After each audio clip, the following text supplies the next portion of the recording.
Rubén Darío. En palabras de Jorge Luis Borges, que leemos aquí en la contraportada de esta edición de Castalia Mayor, de Dasa, de la obra completa del gran maestro nicaragüense,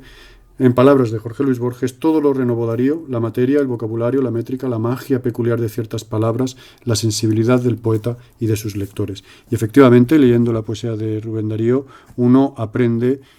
a tener o a adquirir una nueva sensibilidad hacia la lectura, porque Rubén Darío es uno de los que primero, como dice Borges, da literalmente, repito, la magia peculiar de ciertas palabras. Hay ciertas palabras que en cada poeta tienen esa magia peculiar o particular, y sin embargo en Rubén Darío, además del azul y el cisne y tal, pues en general es un detalle de toda su trayectoria poética, que es desde luego no menor. Hoy os traigo el poema número 17 de Cantos de Vida y Esperanza, creo que es el libro más redondo de Rubén Darío, y es el poema 17 que dice: carne, celeste carne de la mujer. Y así empieza: carne, celeste carne de la mujer, arcilla, dijo Hugo, ambrosía más bien, oh maravilla. La vida se soporta tan doliente y tan corta solamente por eso. Roce, mordisco o beso en ese pan divino, para el cual nuestra sangre es nuestro vino. En ella está la lira, en ella está la rosa, en ella está la ciencia armoniosa, en ella se respira el perfume vital de toda cosa. Eva y Cipres concentran el misterio del mundo,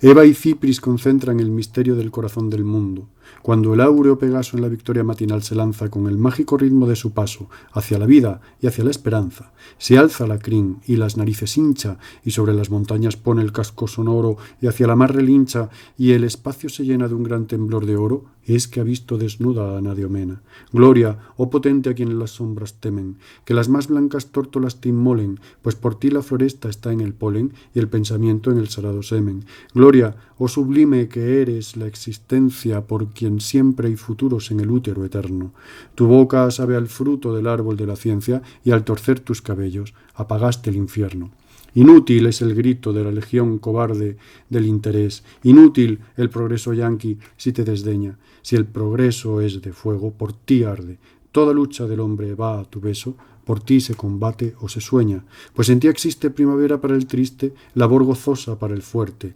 néctar, ánfora, dulzura amable, porque en ti existe el placer de vivir hasta la muerte, ante la eternidad de lo probable. Bien, hasta aquí este maravilloso poema, del que, bueno, pues quería compartir con vosotros pues tres aspectos. El primero de ellos tiene que ver con los vocativos o las personificaciones. Aquí tenéis desde el mismo arranque con esa carne en mayúscula, que es evidente que está haciendo referencia a algo que va más allá de lo vulgarmente matérico, de lo muscular, aunque también incluye lo matérico y lo muscular sin ninguna vulgaridad, como ya veremos. Y enseguida, en esta primera estrofa, que es prodigiosa y que el mismísimo Dámaso Alonso recordaría ya en su vejez provecta, en una entrevista que le hicieron en Televisión Española a finales de los años 70, pues el 27, por lo menos él y Vicente Aleixandre, que esa es la anécdota, pues se lo sabían de memoria. De hecho, parece ser que Aleixandre empezó su labor poética porque Alonso le puso en las manos la poesía de Rubén Darío. Entonces, a lo que voy, esta carne enseguida tiene una referencia a la arcilla, a la ambrosía y al pan divino. La arcilla, la ambrosía y el pan divino, que a su vez van a hacer referencia a dos polos culturales o de referencias culturales que son una constante en la lírica de Rubén Darío, que es por una parte la tradición griega y por otra parte la tradición judio-cristiana, la cultura helénica, el aticismo, Fidias, no solamente los poetas, los escultores, como digo, la arquitectura y sobre todo su mitología, y por otra parte, pues evidentemente la cultura judio-cristiana, el Génesis. Vamos a ver aquí referencias a Eva o a la Eucaristía. Entonces empezaríamos por la arcilla como una especie de belleza humana, que pasaría inmediatamente a una especie de segundo grado a la ambrosía, que sería ya una belleza divina. La ambrosía sería el alimento físico de los dioses, el néctar, que aparecerá más adelante, sería la bebida, para pasar ya a un tercer nivel de pan divino, que sería esa belleza humana que se ha divinizado y que se ha encarnado como Cristo se encarna en la Eucaristía. Y aquí aparecería otra característica de este tipo de poesía que para nosotros nos puede resultar banal y totalmente inocente, pero que sin embargo en la época pues era verdaderamente escandaloso el hecho de comparar la materialidad erótica de la mujer con el cuerpo de Jesucristo transustanciado en la Eucaristía. Pues bien, es ese pan divino que hace referencia a ese tercer nivel ampliado de belleza con los que arranca esta prodigiosa primera estrofa, que creo que es ya de una redondez, de una perfección que bien creo que si quedara solamente ella como fragmento sería un inestimable testimonio de la labor poética de Rubén Darío. Entonces,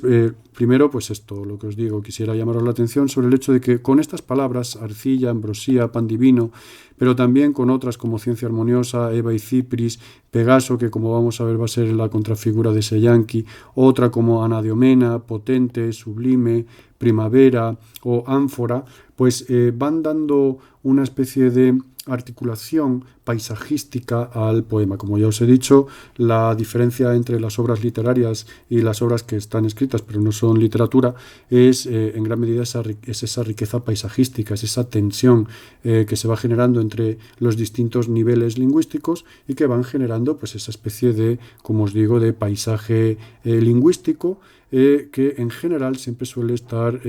articulado en torno por lo menos a una idea fuerza que, bueno, ya os lo anticipo, va a ser esta ciencia armoniosa. Es por motivos pedagógicos, es el fragmento del poema que yo he seleccionado para hablar de ello, pero bueno, podríamos ver el perfume vital de toda cosa o también este misterio del corazón del mundo, pero nos centraremos aquí. De manera tal que, como os digo, simplemente con un primer vistazo en estas palabras que os tengo subrayadas, pues ya podríamos ir dando una descripción de ese paisaje lírico. Empezaríamos, como digo, con esta triple evolución o un triple encadenamiento en una elipse que se va ampliando en cada vuelta, de esa belleza humana que pasa a ser una belleza divina, que pasa a ser una belleza divina encarnada. Las referencias, como digo, al cristianismo, a la figura de la primera mujer, de Eva, y de Cipris, que junto con Anadiomena pues son referencias a la diosa Afrodita, a la diosa Venus, a la diosa del amor y del deseo en el mundo grecolatino. Cipris es porque se supone que nació en Chipre,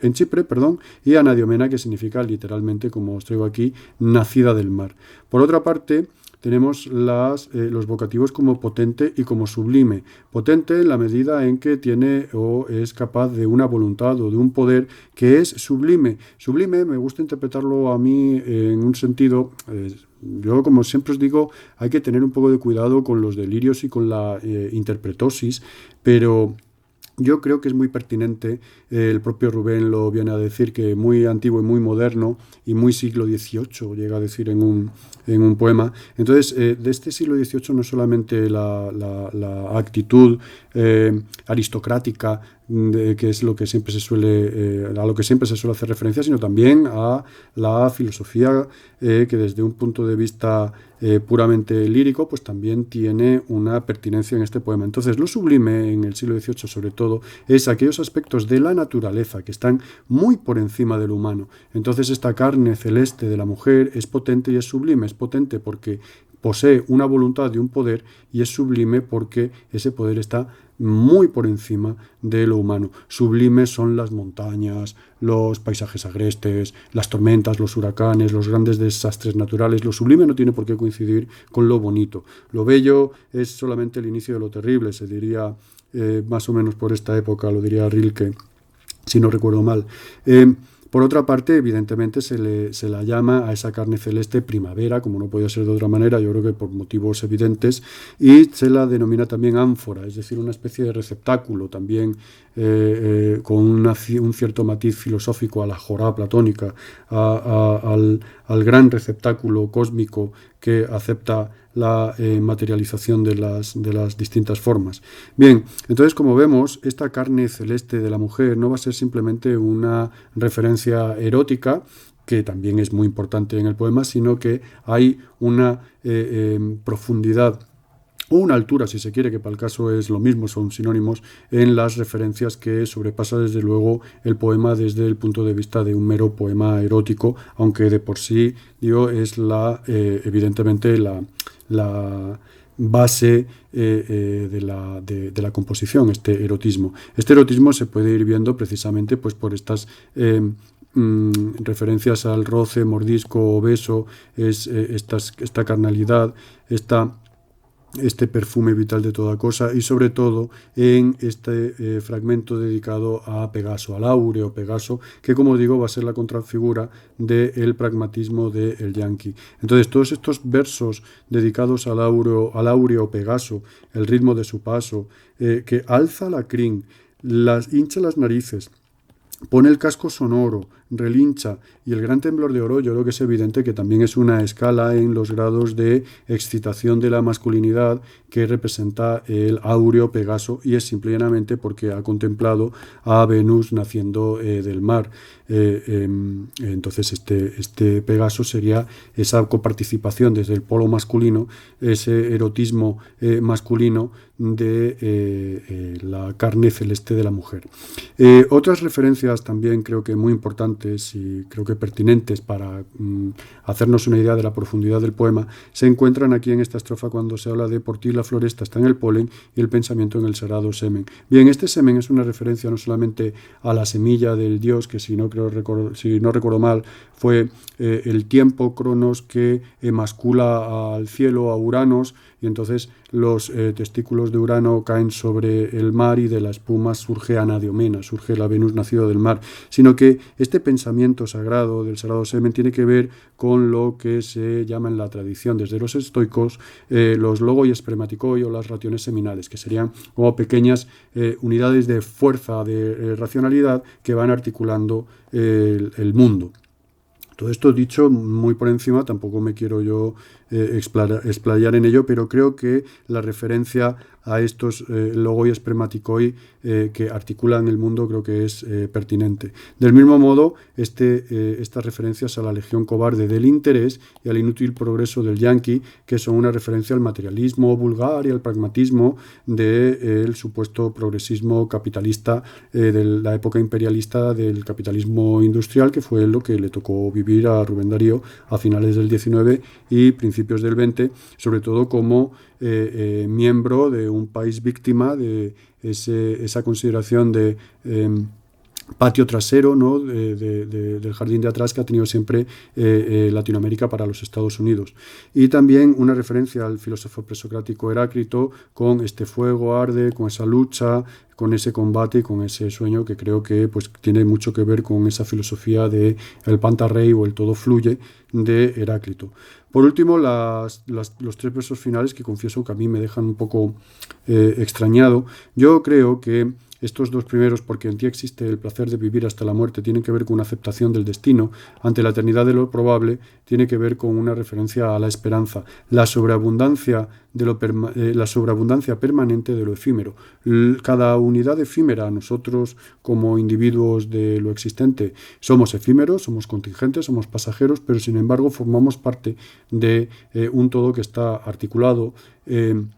por esta potencia femenina de la carne celeste de la mujer y que es lo que hace que en cada uno de nosotros se manifieste esta unidad, como ya veremos al final, trascendente y trascendental de lo existente. Nosotros como manifestaciones puntuales de un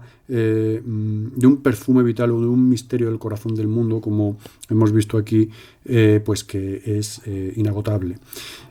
En cuanto a la forma, es un poema típicamente modernista y pues el ritmo, que es una cuestión muy trabajada por este tipo de poemas, pues se consigue en torno más o menos a tres cuestiones. Las repeticiones, que son las más evidentes, por ejemplo aquí tenemos esto de en ella está, en ella está, en ella está, en ella se respira, ¿vale? Cosas así que podéis ver en el poema, no me voy a centrar mucho en ello. La rima, que es distinta de la enunciación. Aquí tenéis en esta, como digo, la primera estrofa, pues aquí veis, por ejemplo, os he señalado en negro las unidades de la enunciación, es decir, las unidades sintácticas con sentido más o menos completo, y sin embargo las unidades que riman que no coincide. Aquí sí va de dos en dos, pero aquí, por ejemplo, pues tenemos esta 3 que tiene esas rimas, ¿vale? Esta distinta de esta, e incluso hay ocasiones en las que la rima, fijaos, todo este segmento de aquí es una unidad de enunciación, por así decirlo, sería una sola frase, y sin embargo aquí hay multitud de rima, o incluso versos sueltos con ese misterio y ese mundo que no riman, ¿vale?